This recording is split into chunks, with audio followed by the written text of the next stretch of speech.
Olá pessoal, tudo bem? Aqui quem fala é o professor Supermal. Vamos aí para mais uma videoaula, mas antes de mais nada, vai lá, se inscreve no canal, ativa o sininho para não perder nada, dá aquele like positivo, não custa nada pessoal e ajuda bastante aí o canal a crescer, desenvolver, também aí garante aí que os nossos colegas, próximos concurseiros aí, consigam achar o conteúdo para auxiliar nos seus estudos também, tá bom? Então se inscreve no canal, ativa o sininho e dá aquele like positivo e vem contigo. Pessoal, vamos agora para a quinta parte da nossa videoaula sobre Ensino Fundamental de 9 anos, orientações para a inclusão da criança de 6 anos de idade. Então, assim, pessoal, esse tema aqui, ele trata sobre a inclusão da criança de 6 anos no ensino de 9 anos que se deu aí no ano de 2007. Tá? Esse documento, ele se compõe, gente, de 9 textos e a gente vai finalizar agora o primeiro texto, tá? É a quinta aula, mas é a quarta parte do texto, do primeiro texto aí de infância e a sua singularidade, tá? Que a gente vai encerrar agora esse primeiro texto com essa quarta aula, tá bom? Então vamos lá, pessoal. Direitos. Só falar uma coisa antes de começar aqui, que eu terminei a quarta aula e eu estava falando um negócio, aí eu fui olhar o tempo da aula e acabei me perdendo, mas era besteira, não tem nada que afetou a aula, não, tá bom? Então vamos continuar aqui. Direito das crianças, educação infantil e ensino fundamental. Desafios. Aprendemos com Paulo Freire que a educação e pedagogia dizem respeito à formação cultural. O trabalho pedagógico precisa favorecer a experiência com conhecimento científico e com cultura, tá? Entendida tanto na sua dimensão de produção nas relações sociais, cotidianas, como produção historicamente acumulada, presente na literatura, na música, dança, teatro, cinema, produção artística, histórica e cultural que se encontra nos museus. Então, assim, pessoal, Paulo Freire nos ensinou o quê? O que ele gostava de passar? Né? A educação e a pedagogia, elas dizem respeito à formação cultural, não é uma coisa mecanizada, não é uma coisa simplesmente técnica, tá? Você não vai se apropriar só de técnicas, você vai se apropriar também da questão cultural, da questão social do meio ao qual você está inserido, tá bom? Então, o trabalho pedagógico, ele precisa favorecer a experiência com conhecimento tanto científico com a cultura que já existe, como a cultura que vai ser produzida, desculpa, quanto a cultura, pessoal, a produção acumulada, aquilo que a criança já traz de casa, tá? A gente está careca de saber dessa história, principalmente porque eu tenho diversas videoaulas falando disso, tá bom? Então, assim, nós vamos trabalhar com a cultura que será criada e também com a cultura que a criança já tem. E a partir dessa cultura, aprimorar e criar novas culturas também, tá bom? Cultura essa acumulada que está presente na literatura, música, dança, teatro, as diversas formas culturais aí que a gente conhece. A educação, ela é uma prática social e inclui conhecimento científico, como conhecimento científico, né, a arte e a vida cotidiana. Então, assim, você não pode trabalhar a educação só português, matemática, uma continha e aquelas coisas, ciência, história, não. Você tem que trabalhar também, pessoal, como prática social, o conhecimento científico, a arte, a vida cotidiana, tá bom? Tudo que tem a ver. A vida cotidiana é o quê? Aquilo, o contexto da criança fora da escola. Você não pode só achar que a criança ela chega vazia na escola e ali ela vai aprender as coisas como se ela fosse um pote vazio. Você tem que incluir aí conhecimento, além do conhecimento científico, a arte e a vida cotidiana também. A educação infantil, pessoal, e ensino fundamental são frequentemente separados, tá? Isso é um grande erro. Porém, do ponto de vista da criança, não há fragmentação. Para a criança é uma escola só, é um ensino só. Os adultos e as instituições é que muitas vezes opõem educação infantil e ensino fundamental, deixando de fora o que seria capaz de articulá-los, que seria o quê? A experiência com a cultura. Então, o ensino fundamental e infantil, ele tem que caminhar junto, tá? Você não pode ficar separando o aluno ali, aquela coisa assim, porque os maiores, os menores, não. Você tem que caminhar junto, porque a experiência da cultura é construída, gente, coletivamente, tá bom? Entender que as pessoas são sujeitos da história e da cultura, além de serem por elas produzidas, e considerar os milhões de estudantes brasileiros de 0 a 10 anos como crianças e não só como estudantes, tá? Implica em ver o pedagógico na sua dimensão cultural, como conhecimento, arte e vida, não só como algo instrucional que visa ensinar coisas. Então, assim, pessoal, é necessário entender que as crianças, elas são sujeitos, né? Essas crianças de 0 são sujeitos de história, de cultura. E que a criança, né, esses milhões de estudantes aí entre 0 e 10 anos, é preciso considerar que eles não são só estudantes, eles são crianças, tá? Eles são ser humano apropriado de cultura, que constrói cultura e é construído por ela também, tá? E isso, para isso, pessoal, isso implica ver o pedagógico na sua dimensão cultural, não só de uma forma instrucional ali, que você chega ali e deposita conteúdo na criança e ela tem que sair dali com aquilo que você passou, tá? Tem que ser construído de uma forma cultural, social ali, tá bom? Educação infantil e ensino fundamental são indissociáveis, eles são inseparáveis, pessoal. Ambos envolvem conhecimentos e afetos, saberes e valores, cuidados e atenção, seriedade, pessoal, e riso. Então, ambos aí, eles oferecem diversos tipos de conhecimentos, pessoal, tá? Então, assim, você não pode separar a educação infantil e o ensino fundamental, porque se você separa, você fragmenta, você apresenta dois universos diferentes para a criança, e o universo educacional é um só, tá bom? Por isso que eles são indissociáveis. O cuidado, a atenção, o acolhimento estão presentes na educação infantil. A alegria e a brincadeira também. E com as práticas realizadas, as crianças aprendem. Elas gostam de aprender. Na educação infantil e no ensino fundamental, o objetivo é atuar com liberdade para assegurar a apropriação e a construção do conhecimento por todos. Tá? Então, assim, pessoal, cuidado, atenção, acolhimento, eles estão presentes na educação infantil, né? Assim como a alegria de brincar. As crianças, elas aprendem ao brincar, tá? E elas gostam de aprender, mas elas gostam de aprender de uma forma legal, né? Não daquela forma de sentar e ficar copiando coisas que não acrescentam nada para elas, tá?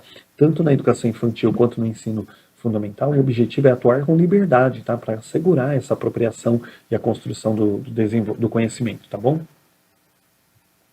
A inclusão de crianças de 6 anos no ensino fundamental, ela requer um diálogo entre a educação infantil e fundamental, um diálogo institucional e pedagógico dentro da escola e entre as escolas, com alternativas curriculares claras. Por quê, pessoal? Porque quando você tira a criança do infantil, lá em 2007, né, você tirou a criança do infantil e jogou ela automaticamente no fundamental, aquela criança ela não deixou de ter 6 anos. Então você não pode chegar lá e despejar conteúdo de fundamental nela. Isso aí teve que ser repensado, toda uma forma de trabalho, tá? Para quê? Para que você aplicasse o conteúdo do fundamental considerando a faixa etária da criança que era menor, tá bom?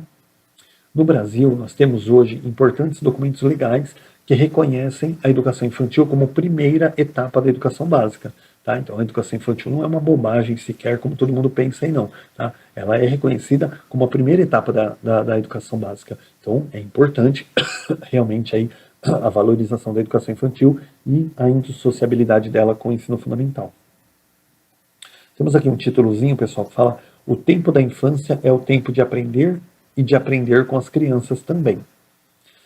As reflexões desenvolvidas aqui se voltam para uma perspectiva da educação contemporânea, tá? Educação de hoje, tá? Quando a gente vai falar das reflexões que nós vamos, as reflexões que nós vamos falar agora, tá? Elas estão voltadas para uma educação de agora, tá? Não é uma educação do passado. Na educação infantil e no ensino, ou no ensino fundamental, na qual o outro é visto como um eu, na qual a questão está em pauta a solidariedade, o respeito às diferenças e o combate à indiferença e à desigualdade. Então, assim, você tratando da educação hoje, da educação contemporânea, nós precisamos garantir o quê? Que tanto no ensino fundamental quanto infantil, né, nós temos que trabalhar o quê, pessoal? O outro é um segundo eu. Ou seja, a pessoa que está próxima a mim, meus colegas, eles são uma nova forma de mim mesmo. Então, assim, nós temos que trabalhar com solidariedade, porque quando você é solidário ao seu colega, é como se você estivesse sendo solidário com você mesmo. Quando você ajuda ele, é como se você estivesse ajudando a você mesmo, tá bom? O respeito às diferenças, ou seja, cada um tem as suas próprias diferenças, tá? Então precisa respeitar as diferenças de cada um para conviver em sociedade e combater a indiferença e a desigualdade. O que é a indiferença? Tanto faz se ele está ali, se ele não está, não pode ser assim, tá? Nós somos ali um grupo e temos que nos ajudar. Assumir a defesa da escola. Assumir a defesa da escola uma das instituições, hoje, né, a escola sendo uma das instituições mais estáveis no momento de absoluta instabilidade, né? A escola, então, assumir a defesa da escola significa assumir uma posição contra o trabalho infantil.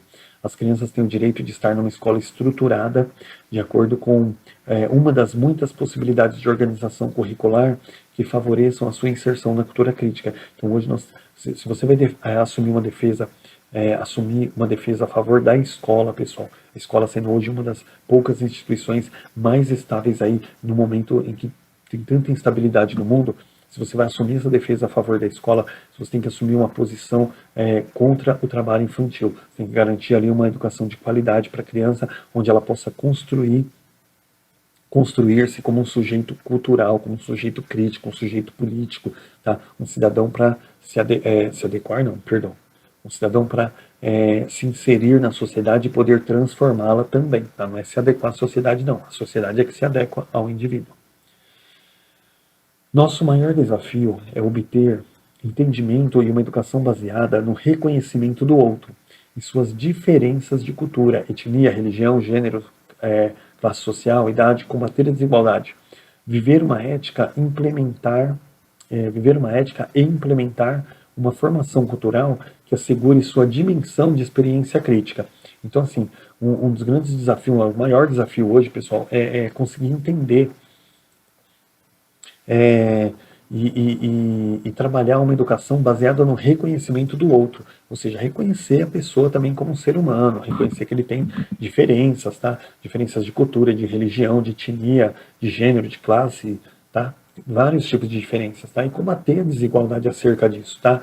Viver na ética e também, gente, implementar uma formação cultural que assegure a dimensão dessa experiência crítica, ou seja, a gente começar a criar ali uma nova cultura de respeito a todas essas diferenças, tá bom? Então é um grande desafio que tem, mas nós temos aí que arregaçar as mangas e lutar para conseguir alcançar.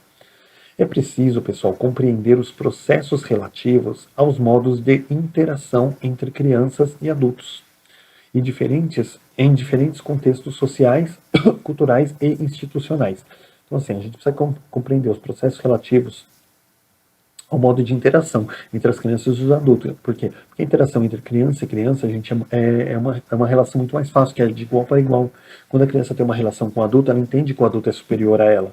Então, assim, tem ali aquele degrau que separa os dois. Tá? Então, precisa realmente entender, compreender essa interação entre as crianças e os adultos, tá?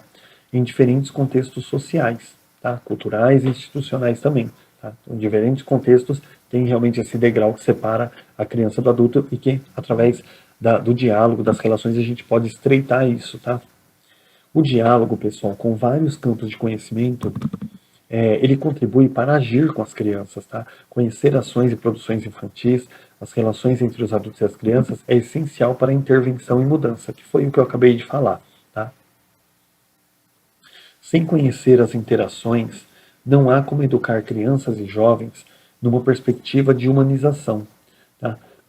Então, se você não interage com as crianças e com os jovens, não tem como você trabalhar uma humanização, uma vez que você não conhece o universo dele, não sabe do que ele gosta, tá? Numa perspectiva de humanização necessária para subsidiar políticas públicas e práticas educativas solidárias entre crianças, jovens e adultos, com ações coletivas e elos capazes de gerar o sentido de pertencer a, né? Ou seja, pertencer um ao outro aí. Então, assim, gente, sem conhecer as interações, sem você interagir com o jovem, não tem como você construir ali uma humanização necessária para trabalhar, construir uma cultura, uma política e uma prática educativa que integre todo mundo, tá? Em formato de ações coletivas, tá? Então precisa haver a interação, tá? Não tem como você falar do jovem, tentar conhecer, mudar o mundo do jovem se você não conhecer, não interagir com ele. Para fechar aqui, pessoal, esses e muitos outros desafios, eles são atualmente enfrentados por nós. Ao considerarmos os paradoxos dos tempos em que vivemos e os valores de solidariedade e generosidade ao que queremos transmitir, num contexto de intenso e visível de individualismo, são necessárias condições concretas de trabalho com qualidade e ação coletiva que viabilizem formas de enfrentar os desafios e mudar o futuro. Então, assim, pessoal, aqui está falando assim que esses poucos desafios que a gente falou aqui por último, tem de todos os outros que a gente trabalhou aí nas últimas aulas, eles são atualmente enfrentados por nós. Tá? Nós temos que considerar os paradoxos que tem aí para dificultar realmente esse avanço na interação, no diálogo, tá? dos tempos em que vivemos, né? Porque também tem aquela questão assim, o tempo que a gente viveu, as coisas eram feitas de uma forma, não tem como você lidar com o filho hoje da forma como lidavam com você no passado, tá bom? Então tem que considerar esses paradoxos de tempo, os tempos que vivemos e os valores, né, de solidariedade e generosidade que queremos transmitir a essas crianças, né? Respeitando o tempo que eles vivem hoje, tá bom? Então deixando de lado aí o individualismo, o cinismo, o pragmatismo, conformismo, tá? Para que a gente consiga realmente ter condições concretas de trabalhar com qualidade através de ações coletivas, tá bom? Pessoal, nós encerramos aqui nosso primeiro texto, tá? Desse ensino fundamental de 9 anos, que foi a infância e a singularidade. A gente vai agora para, acho que é a sexta ou sétima aula, se eu não me engano, acho que é a sexta aula que a gente vai começar a trabalhar a infância na escola e na vida, uma relação fundamental. Então a gente vai começar a trabalhar com o segundo texto a partir de agora, tá bom? Então bons estudos para vocês e até a próxima aula, tá? Gente, me perdoa, essa aula ficou curtinha porque era só para fechar o tema mesmo. Peço perdão para vocês aí se de repente a aula não ficou tão boa, já são 23 e 5 aqui e realmente eu já tenho que falar baixo porque a família já está dormindo aí, né? Eu moro em condomínio também.